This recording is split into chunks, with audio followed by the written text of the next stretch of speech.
Hello everyone, nubkeks here. Welcome back to Nub Raids. We are on the test server, and I want to show you guys a showcase of these brand new Void Legendary Champions. This new duo based off of, excuse me, Ukrainian folklore. I'm a bit under the weather, guys, so I apologize. Hopefully it's not too off-putting with the video, but a part of what I was having so much fun building them up, and I put them in as an arena defense, but like I had Hell Hades message me saying like, damn, dude, like this team is insane. YST messaged me as well. So it's like we're going up against a lot of the Fusion guy who's not an amazing arena champion, but nonetheless, I think that this pair, basically the responses that I've got, the reactions I've heard from the other content creators has been like, oh my god, these champions, what the heck? We just got destroyed by these champs. So let's take a look. So first up, we have Marichika the Unbreakable. She looks honestly super cool. I do want to share with you as well, we got some information here. This is from Plarium, right? On the test server. It's as part of the content creator program here. But yeah, I thought this was cool. Some insights into like where this is drawn from. So if you're really interested in this stuff, I invite you obviously to pause and you can get the full details. But there's a whole bunch of stuff happening here, like symbolism about a rich culture, freedom, independence. I just love this. I think that's so cool. Like her helmet is decorated with metal flowers and wheat ears, making it look just like a wreath, a traditional Ukrainian headwear. And there's a whole bunch of other just really cool stuff here, just going through everything, which I think is so cool. So you can see that headdress. Yeah, that looks like a wreath. Really cool. So I just want to share that with you because I think it's really awesome. So I read through the whole thing. Normally I wouldn't read through like the lore stuff. I kind of like lore, but not that much. But for this stuff, I was actually like, oh man, that's cool. Like I did history in college. I actually really, really enjoy that stuff. So going through a quick look at her kit, what is going on with her? United, we triumph for A1. She basically gets an ally, a random ally, to join up with the attack. If Taurus the Fierce is on the team, which he will be for the showcase, he will join in. Her A2, it restores all decreased max HP. Amazing for Hydra and the new dungeon. Really cool. And then a massive heal, 40% of her max HP. She starts with almost 22,000 max HP. So her max HP will be very high.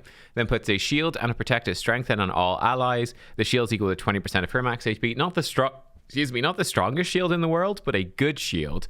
Like it'll be slightly weaker than a Mithrala shield, probably, for instance. But the protected strengthen is very strong.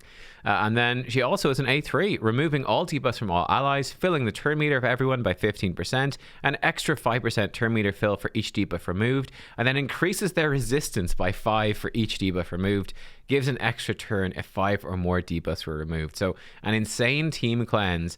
Really powerful. I think this resistance increase, I think that lasts for the entire fight. So it could be very strong for something like Hydra. Then her passive is nuts as well. Revives all dead allies with 50% HP, 75% turn meter whenever this champion is killed. I'm going to be honest, we're going to attack a whole bunch of arenas, defenses in today's video. I've not seen this trigger yet because I've just not seen her die. So we'll see if we can make that happen. Haven't seen it happen yet. And then an active effect that she puts out block damage on all allies for a turn whenever anyone receives bombs, poisons, or HP burn. So protects them from that as well, which is very, very powerful. Yeah, like you could run champions in Stone Skin, and I believe this block damage is going to protect them from bombs, which is kind of nuts, right?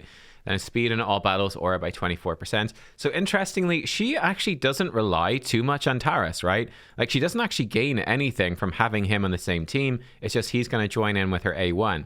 So like as a standalone champ, she's still amazing. How did I build her then? Well, I've put her into a 4-piece of Stone Skin with a double piece of resistance, trying to build her HP high, her defense high, her speed high, and her resistance high. That is what I've been trying to do. Just crank all of these things up to make her super tanky, quick, and really hard to debuff. That has been my goal. So that's what we've done. The Stone Skin is going to protect her for the first round. She can come in and then cleanse our team if needed, or give them a massive heal, a shield, and strengthen. Yeah, I think it's going to be pretty nuts. So that's what we've done. I'll show you the pieces so you can see. She's got these pieces here and so on. Fairly straightforward, like resistance chest, HP boot, speed boots, excuse me. I think she's in a HP ring. No, a defense ring with lots of HP percent rolled, HP necklace, and a resistance banner. I do have her in 2 reaction pieces. I actually don't think that she needs those because she has so much resistance in Stone Skin. I don't see reaction actually probably mattering too much, but hey, I've given it to her anyway to be careful. And then for her masteries, I've sent her like this. So down to that bonus resistance because I'm trying to stack it up, extending her buffs, right? Extend that shield to strengthen.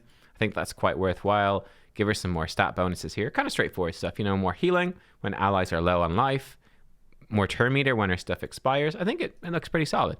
We jump over to Taras, the Fierce, and what we've done with him. So, his A1 attacks one enemy 2 times with a 40% chance of putting decreased attack for 2 turns, and the critical hits will fill the turn meter of all allies by 5%. It actually does not say on any of his skills what the damage scale. Someone left a comment on this. So if we look at her, damage based on attack on her A1. For him, it doesn't actually say what his damage is based on, which is actually really weird. I believe it is based off of his HP. It's the only thing that makes sense, right? So this should be based off HP. Small chance of decreased attack, not super reliable, but turn meter fill. And he is going to be pumping out this A1 a lot whenever Marichika does her A1. Marichika. I'm putting an N in there somewhere that doesn't exist. Marichika or Marichika. I don't know. Taras is probably right. Pretty like it's not pronounced Taras, it's pronounced Ronald. I'm like, oh god, got it wrong. Hero's Intercession is A2, 3 turn cooldown when booked, 1 enemy attack, puts stun for 2 turns, double damage to enemies whose attack is equal to or higher than this champion's attack. He has 700 base attack. This will nearly always do double damage. And here, whenever an enemy attacks Marichika, attack the enemy using this skill. So he's just going to be pumping this out and counterattacks constantly. It's going to absolutely smack and it will stun. Potentially, though it needs accuracy. Is A3, AoE attack that does more damage for each buff on allies and increases ally buff duration, heals him for every buff that had its duration increased, and restores destroyed max HP. The reason that you want that is because of this passive Poise. All incoming damage from skills reduced by 50%, and when attacked, his max HP will be decreased by 25% of the attack's initial damage, right? So basically, he's really not going to take much damage at all, and especially, he will take the normal damage from debuffs, right? That sort of stuff, but he's going to be protected by her cleansing, right? Which is really strong. His max HP is going to go down, which will neuter his damage. His damage is based on HP. Really interesting. But he can restore it himself, and obviously Marichika can restore it. And then he's got this passive. Whenever he's attacked, he decreases enemies' attack, which is nuts. Stacks up to 50% against players or just champions. 25% against bosses, still really good. And then he puts out a fear at the start of the fight on orcs, ogren, undead, or demon spawn that cannot be resisted, which is nuts. So how did I build him? 24% crit rate in all battles. Aura. I put him in bolster set. I thought that would be interesting. To see how that would work. It's basically the exact same gear almost that I put on Samson for the Samson showcase, right? So that's what we've got going on, and we've given him stuff with crit rate, HP percent, crit damage, what we're trying to do. He does have some accuracy, so we got enough accuracy to stun champions that haven't built resistance and that don't have block debuffs on. Got crit damage with crit rate gauntlets, HP percent chest with crit rate, HP percent boots with some speed. So he's not fast, but he's not super slow. Unfortunately, I've got no reaction that are good for him. So he's got a HP ring. It's not great. He does have a crit damage necklace with a chance to counterattack and a HP banner. If he was in reaction, it'd be a lot better with bolster, but it is what it is. And his coming in with masteries, I've given him Helm Smasher. I've given him more damage for debuffs because he's not going to be protected from those really. And again, another chance to counterattack. All right, guys, and here we are. It's the moment of truth, diving into some arena action. This team looks maybe a little scary just because of that more 2 plus 3 from Smiley. Let's go with a more standard sort of team with like Hegemon and all the rest, where I'm very confident that we should win this. This is the team I'm running them with, by the way. So I'm running them. I'm putting Harima in the lead, and Harima is going to be reducing enemy ignore defense effects. So that actually, now I think about it, should protect us from more 2, which should be very good. And she's going to be giving us a nice resistance aura to make Marichika's resistance really difficult to get past. And we haven't put really any presets on anyone except for Mighty Uko coming in, who is going to be prioritizing the buff strip. So Mighty Uko is going to be stripping off their buffs. Mighty Uko does provide the revive, the passive to steal some of their buffs and just be annoying. This is a scary team. This is a lot of threat right here. Like, this is pretty rough. I do think that Elva would fit in really well, bringing a revive, bringing block debuffs and all the rest. So here we go. Let's actually leave this first fight on full auto. Let's see what they do. So he's going to go in with a counterattack. That's actually a normal counterattack. Interesting. He's going to go in with a big counterattack right there. So she resisted the stun, but boom, you can see, oh my God, look at that. He just one-shot Candrafon, which is nuts. You can see his max HP. Bam, he's gone in with a counterattack again. Every single attack that's hitting her is boosting him. You saw his HP get decreased. Marichika just cleansed that right off. He's been locked out of his active skills right now, so all he can do is A1. Let's see what he's going to do. Their Candrafon is down in the dirt again. They're looking pretty rough here. Ooh, Harima is popping off, doing some big damage. Marichika, interestingly, just isn't doing the revive, so we absolutely destroyed that team. Not really a surprise. Let's try a tougher team here. Let's see what happens against this one. This is pretty scary. I'm curious to see how Harima is going to protect against Mortu. Look at those fears go. Actually weird. The fear went on and then Stone Skin went on and kind of removed it. That was actually kind of funky. So we've been sort of locked out of our abilities, but counter Warlord, whenever they attack Marichika, it's going to trigger. It is going to trigger the A2 from him. So look at this. He's going to go in with the A2. Now he's got Stone Skin on, so it's not going to do anything. But nonetheless, that's pretty cool. I'm also not going to... I'm not going to... Oh, he's stolen Stone Skin. Good man, Uko, stealing the Stone Skin. I'm not going to do any controlling of these champs. I don't want to do that. I want to leave it full auto. So I'd say this is looking a little bit rough. Never mind. Look at that heal from Marichika. It's absolutely massive. That's such a powerful heal right there. Huge heal, the shield and the strengthen.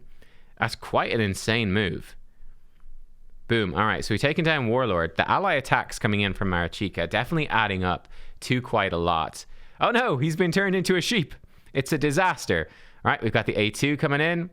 Hopefully, this is good. If we can lock this Warlord down, it's going to eventually, bam, oh, debuff blocked because she had blocked debuffs on, of course.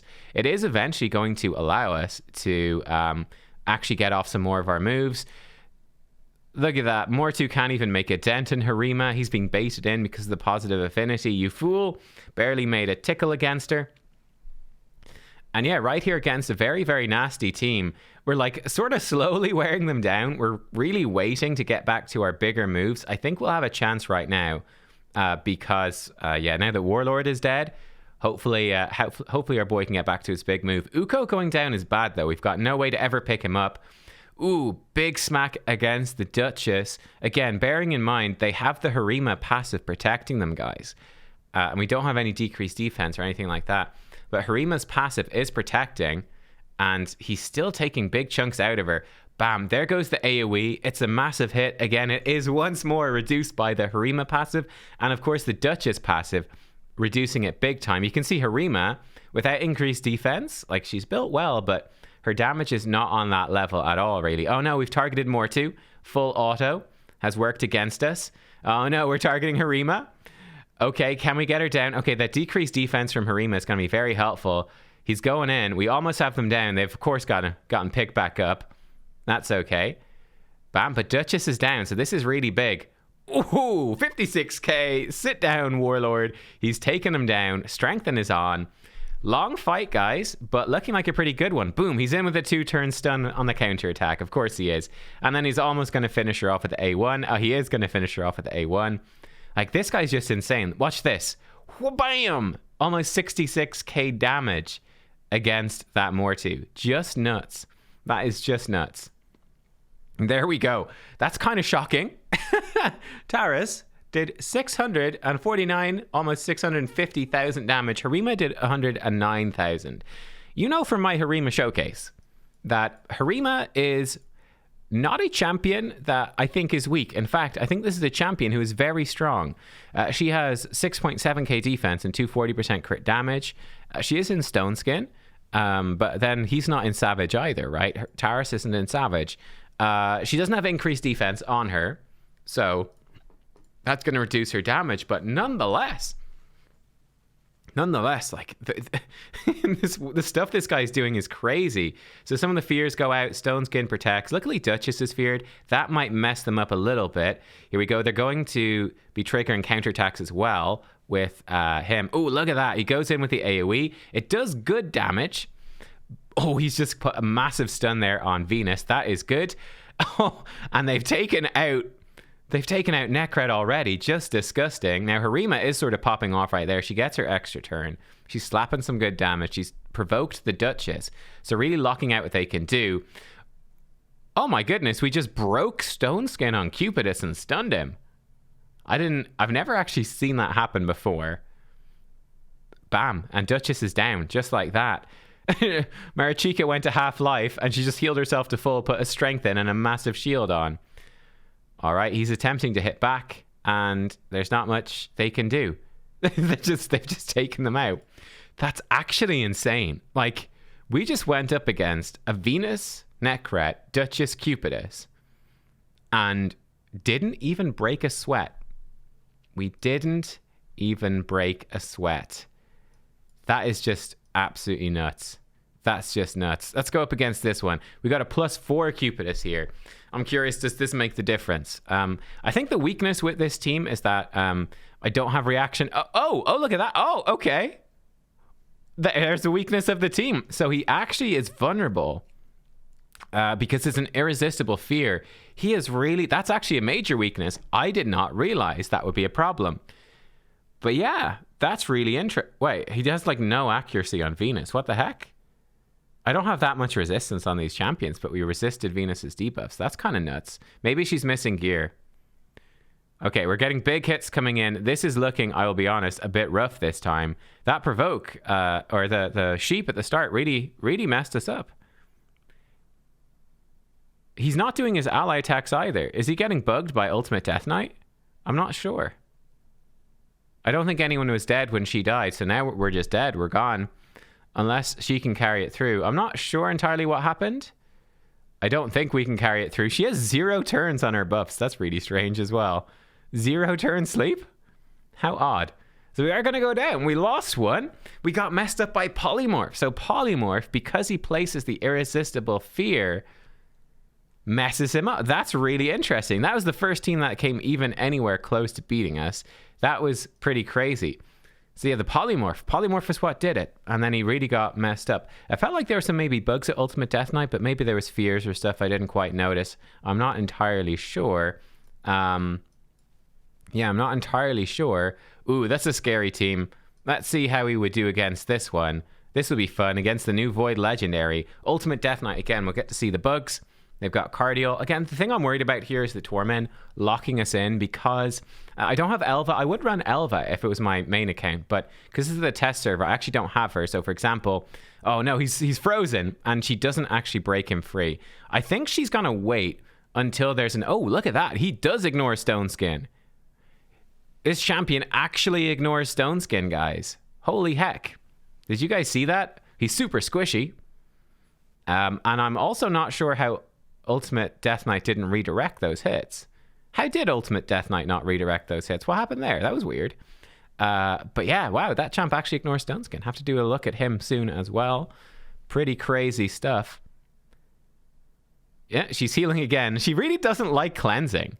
Has she done it? Am I blind or has she not cleansed once? I feel like she's not cleansed once. Stun set, unfortunately with sets, you're not protected by whatchamacallums. You're not protected by resistance. Sets just have a chance to place. Pretty nuts though, right? I'm very impressed here. But yeah, it seems like she just doesn't do her cleanse. That is weird. You would have to program her AI in to do the cleanse. She doesn't seem to be doing it. I mean, in this particular instance, it's probably actually a good enough thing because the turn meter boost, I guess we're getting turn meter boost from Taurus's A1. Boom.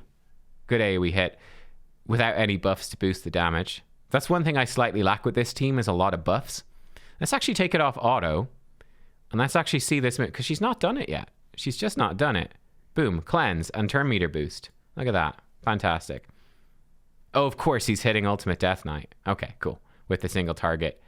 Boom. The counterattack hitting Ultimate Death Knight as well. We did take him down. All right, cool. That's good to know, though. We can, I don't know, hit whoever. Yeah, okay, so that's really weird. Her A1 is bypassing Ultimate Death Knight's passive. Or, oh, no, never mind. There is a target change. Sorry, excuse me. There is target changed, but some of the damage still goes through. I'm not sure exactly what's going on. I'm sick. I'm too tired to work it out. But yeah, okay, kind of intriguing. So yeah, Taurus, you can see his damage when we don't have too many buffs on definitely falls off a bit. So like that initial massive nuke definitely falls off quite a lot. Yeah, there is target change stuff happening. There is. Okay, let's block some of their buffs here because we can. Let's see if we can kill him off, get rid of him, at least get the passive going. Oh man, it's going to take 10 years to get through this. 10 years. If we kill Cardial, it will go a lot faster. It's just a bit hard. We need the AoE attack. Oh, here we go, actually. This might do good. Oh, it did a lot of damage. Holy. Yeah, his A1, it really does add up. Ah, there's the revive on death. Right. Boom. Ooh, that was a big hit. That was a very big hit. And again, that's just with a couple more buffs, but I guess 3 extra buffs is what? 45% more damage if it's 15% more damage from each one? That's pretty nuts. Right, look, I'll pause it. I'll be back at the end of this fight. You know, there is totally a bug with Ultimate Death Knight, by the way. Like, we are hitting him and he is not dying. Like, he's literally been at 1 HP and we've been hitting him. Look at that. He's just taking thousands of damage and not dying. I guess he has a ton of health, but nonetheless, sorry I brought it back, but I just thought, like, there was literally a point there where he had, like, 1 hit point and we're smacking him and he's just not dying. Look at it. Another 2,000 damage. Another 32,000 damage. And then he's dead. What? Like, what is going on there? Right? Like, what is going on there? I was wondering why that fight was taking so long. And I was like, wait, this Ultimate Death Knight is at 1 hit point and he just doesn't die. What is happening? That's so strange. But there we go. Again, pretty crazy. Yeah, pretty crazy. Let me see. Can we find a sort of traditional speed team? I just think that would be an interesting thing to end on. There's really, oh gosh, there's not many. Traditional speed teams really fallen off. I'm looking for like just an arbiter based team, right? Really not many. Oh man, there's like none at all. I guess this one is sort of a traditional speed team. I was just curious, would they be able to do it if we just put them in as a duo? Now I'm worried about we might get locked out because without the resistance aura, we might just get locked out here by this guy. Let's play it on. Okay, she resisted. That's good. So let's we cleanse off the sleep. Not sure we want to cleanse off the sleep. Let's do this stuff. He might get woken up anyway. Yeah, he's going to get woken up anyway. Provoked. Big counterattack. All right, he's going to go in. You can see he did get quite a beating. His max HP has been decreased already. Okay. At this point, yeah, I mean, let's just try kill him off, remove the damage. We're going to fight this one on manual. We're going to be a bit cheeky. Again, oh man, she is almost dead. His max HP is really low. Boom, big counterattack. Man, he's putting up a fight. We are going to go down though. Oh, block damage for a turn because he put out a poison. Oh, that's hilarious. Oh my god, what is happening right now? This is absolute madness right now. I don't think there's a point in turn meter boosting. Let's just go in on Sifi maybe? Smack her a couple of times, I guess? Oh no, she counterattacked and slept. So he would get res, but it doesn't really matter. He can go in for a couple of smacks, but his damage has really been decreased now. Oh, Sifi's going to start reviving. He's been put asleep. He's been woken up. Oh, they're buffing. Oh no, I think this might be the end. This might be the end, team. I think we're in trouble because I think he's going to lock us out. But man, that actually came close to winning, right? That was pretty crazy. It actually came close to winning. Which is nuts. It's actually nuts. No, he's going to sleep through his turn. Oh, they're all back up. Well, I mean, you know what? For a two-man attack right there, we really didn't do badly, huh? We didn't do badly for a two-man. Like, this Taurus guy, he's kind of a monster. He's so tanky. Marichika, she does need... I feel like she's going to be better with someone to protect her, a reviver to bring her in as well. I think with a reviver, it's going to be especially powerful, where if the reviver dies first, she's going to revive with the passive. If Marichika dies first, the reviver can revive her. I think it's going to be quite awkward. But yeah, that's pretty nice. Let me actually see if I can throw that together real fast. Okay, how about just a really simple showcase, something like this. Just throw in like Arbiter and Lydia, right? Free champions. I'm just curious to see what's going to happen. It's not really going to work because, you know, Lydia's going to get blocked by the block debuffs. The fear goes out. Unfortunately, Sifi can remove it, so that sucks. But what I want to see here is like the stuff that's going to happen when like Arbiter dies, etc. I'm just curious how that's going to go down. So Lydia's been put asleep. Right, Arbiter is dead. Lydia's almost dead as well. You can sort of see the difference here. So when Marichika dies, she should hopefully pick Arbiter back up, and then maybe Arbiter can resurrect her. And if we actually manage to ever kill anyone, then bam, Lydia is going to block that with her passive too. Actually, in this case, Lydia is just going to revive herself. Man, he's almost killed half their team already, which is just crazy. He's gone in, giving all. Look at that, boom, and they're back up. They're back up. No, don't put Arbiters. Oh, he put Arbiter to sleep. Oh, that's bad. That's bad, guys. Don't even think about it, Solus. Oh my god, and Solus has gone in and he's wrecked us. Ah, that's unfortunate, but like we put in just bad champions, not built on my account for PvP. Yeah, Lydia comes back up, but I think that's not going to be enough here. Taurus, he's not got enough stuff going on to take this one down. But I think just to show you some of the potential there in terms of picking them back up when they die.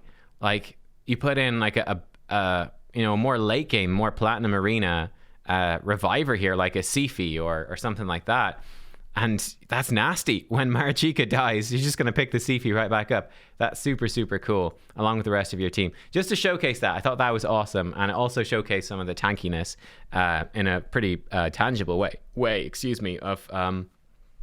of these two new champions, right? Because they live for quite a while longer than the others. But look, there you go. Taurus and Marichika. What do you think? I think these champions are absolutely bananas. I mean, the big issue, of course, is they're both Void Legendaries. Getting one is going to be difficult. Getting both of them is going to be almost impossible. I think it's possible that they might do maybe they could do like a guaranteed Void, or they might do something special because they are so special. Actually, 1 second. Okay, here we go. I wanted to bring this up. Check it out, right? This is the sort of information about Taurus. So interesting about him is that he's a bit more of a mix of the traditional and authentic stuff, but with like a more modern and sort of stylized take on it as well. So I thought that was interesting, but you've got a whole bunch of really interesting things happen, right? The red Charivari, the wide pants that he's got on there, which is really cool. So there you go. Basically a brave Cossack is what he's designed to be. So really tying in with like the whole, Ukrainian, they're fighting that's going on right now, right? And there's more Easter eggs too. So again, you can pause if you want to read that. But basically, look, I think these champs are absolutely nuts. They're so powerful. They might do some sort of intriguing way to get these champs, maybe, seeing as they are these sort of special champions. But I don't know. I feel like they're so good. I feel like it's a bit of power creep in a way. Like if everyone gets them, like everyone is overpowered. If only some people can get them, those people are going to be really overpowered. I think these are like, most likely, I think these are like end game arena champions. I think you put them in, like I said, with something like a Sifi. Elvo would be a nice one. That was a guarantee just recently. Put them in there with a champion that can revive, bring block debuffs. They're going to be like just absolute monsters. Put them in with another protection champion, maybe like an Ursuga for even more damage reduction. And I think they're going to be kind of nuts, to be honest. This guy is a monster. Again, I thought it was interesting that she kind of works without him, whereas he is a lot better with her. Like, honestly, this counterattack is monstrously good. Her fixing his max HP when it gets depleted. Over here, her fixing this max HP is extremely good as well. And then he gets all these extra A1s off by joining in with her attacks. So I feel like he gets a lot better when he's with her. I feel like she's just good by default. I feel like she's just like a fairly standard, apart from this passive is kind of nutty, that revive. But she's just like a really, really, really good typical Void Legendary, really good Void Legendary support, like really strong. Whereas he is coming in and he's kind of another level of HP based nuker. Like, this guy's insane.